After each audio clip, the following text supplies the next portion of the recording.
This is the Omnilux Contour Face Red Light Therapy Mask. It's from a company that's been around for a long time. In fact, I think they created one of the first red light therapy masks on the market. So in 2025, with 20-30 companies now creating red light therapy masks, how does this one hold up? I'm going to score it using my research-backed 100-point scoring system. So at the end of the video, I'll reveal that score, compare it to some other masks on the market, and also tell you whether it's worth it or not. I'm affiliated with some of the companies mentioned in this video, and I will earn a commission if you buy through my links or discount codes. Products were provided to me free of charge, and all opinions are my own. This is not medical advice. All right, so first up, fit. Things don't start great with this mask. I'm kind of disappointed, to be honest, because this company has been in the space a long time. And with the amount of products I've sold, surely they'd get some feedback. Look at what their competitors are doing and work in some improvements. I say all this because the mask isn't pleasant to put on and off. Once it's on, it's not too bad. It stays in place, though if you plan on moving around, doing some work, doing some house chores, it's not ideal. You see, the problem with this mask is the straps. There's two straps that run around the back, and the only way to take this mask on or off is to literally undo the strap and pull it out of the bracket. So you need to do that every time you put it on or off. And then the second strap runs really low on the neck. If you're not moving, it's okay. But as soon as you start moving around, you feel that strap cut into the back of your neck. Though I should mention it's probably okay if you have here. Now, I was actually tempted to not use this bottom strap at all, but then it causes not the best fit around the bottom of the mask. It wasn't just the lower strap that caused some discomfort. I also noticed some pressure on the top of my nose when I was moving around. Saying all of this, it's easy to breathe and you can talk fine without any issues when using the Omnilux mask. I just really wish they had a better strap system. A lot of masks just have one central Velcro point, easy to take on and off. And yeah, that could easily be implemented with this mask. But it does hug the face well. It does stay in place. You can talk and breathe fine with it. So I'm giving it a score of 10 out of 15 for fit. As for operation, well, to be honest, this is one of the simplest masks to use. There's only one button. Turn it on, away you go. It runs for 10 minutes.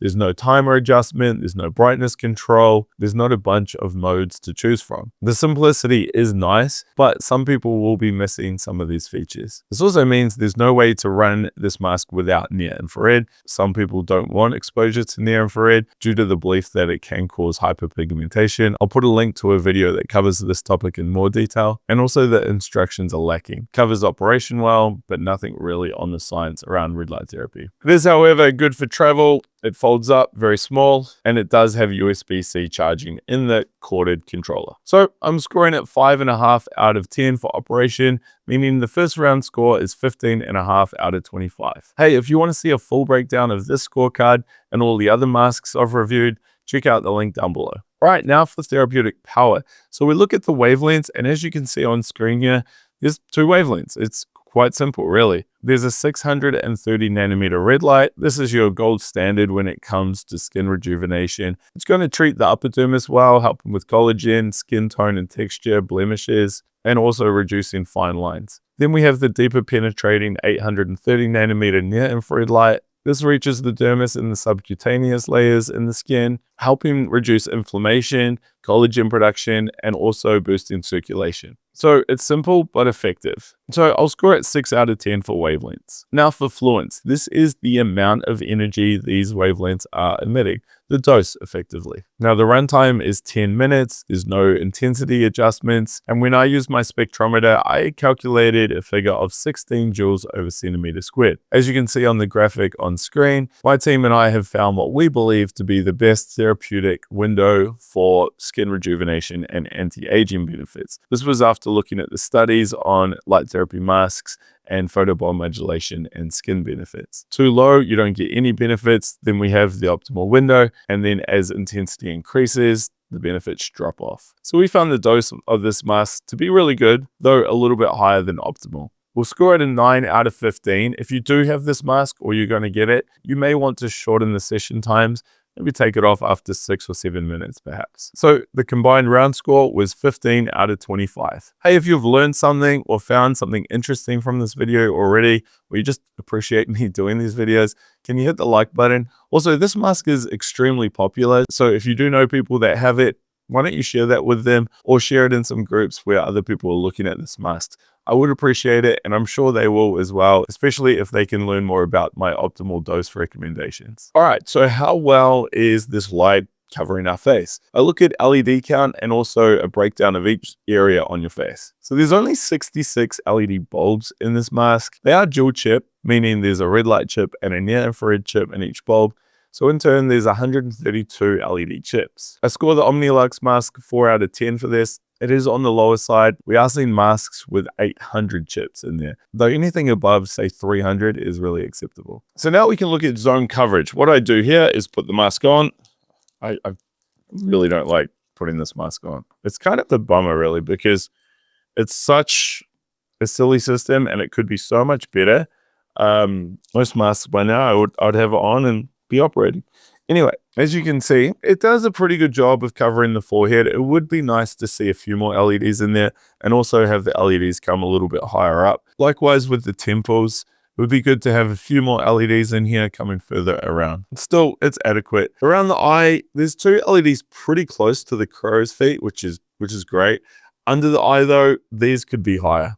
It would be good to have them higher in the mask and also in an additional LED or 2. Nose, it's hit and miss.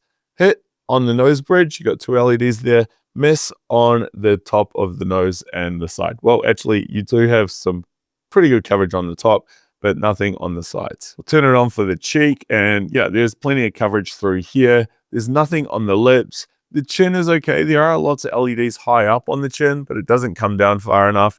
Likewise with the jaw. It just needs to be a larger mask. This is on the smaller one. Some of these flexible masks come right up above my head almost and down below my chin, and there are masks that even wrap under the chin as well. So check out all of my reviews if you want to see those other mask options. Also, I am working on an epic mask showdown. I've got 28 masks, I think it is now, comparing them all, and I'm going to help you find the best mask for your needs. Subscribe for that video. It will be out mid-2025. So if you're watching this later in 2025, check out my links. It's probably already up. Okay, so for zone coverage, I'm giving it a score of 9 out of 15 and a total round score of 13 out of 25. Finally, we look at price because, hey, at the end of the day, we all have budgets we have to work with. And the Omnilux mask retails for $395 US. I do have a discount link down below that will save you 10%. Remember, I do get a commission on that. So with that discount and taxes, you're going to pay about $375 US, meaning it scores 14 out of 20 for price. For peace of mind, I'm giving Omnilux a 3 out of 5. They have a 2-year warranty, a 30-day returns period, and like I said earlier, Omnilux have been around for a very long time, so it's a well-established company, meaning the final round score is 17 out of 25. So the total score is 60.5 out of 100. This is on the lower side. I mean, there are some good things about this mask. You're buying from an established company, good warranty, good return period. It does all the basics really well. I mean, you've got the 2 key wavelengths, a dose output that could be better, but it's still going to work. And it's very simple to use. However, when it comes to light coverage, when it comes to LED count, when it comes to putting the mask on, it's not great. And you factor in that price point, and it is on the higher side. But is this going to work? If you have this mask or you're going to buy one of these masks, will you see results? Yes, you will. It's going to support your collagen synthesis, fine line reduction, and just overall skin vitality. Though again, I would recommend maybe doing a slightly shorter session time. At $375 though, is it worth it? To be honest, no. There are better options out there. Let me cover a few of them. For a similar price point, you could go with the Mesama Primer LED mask. This can be had for $340, so it is slightly cheaper. It has double the chips as the Omnilux mask, and it also incorporates blue light for those who are wanting some acne or eczema control. The therapeutic dose is also a lot better than the Omnilux. So not only is it cheaper, it's also a lot better. Plus, I like the strap system a lot more. Another option is the Project E Lumilux mask. This is even cheaper than the Mesama mask at $314. Though the strap system is better than the Omnilux, it's still not perfect though, but you are getting 800 LED chips in it. Again, for a really good price point. And hey, if you want to go super low cost, you could check out the Nanoleaf. That's about $250. It scored really well in my reviews. And if you're looking for ultra low cost, then check out the Huga mask. It's low on LED count, but hey, for $150, you can't really complain. So check out all of these reviews. I recommend taking your time to find the best product for your needs. We're lucky because there are so many products out there, and be sure to jump in our Facebook group as well if you do want to discuss this in more detail. I'll see you on the next video.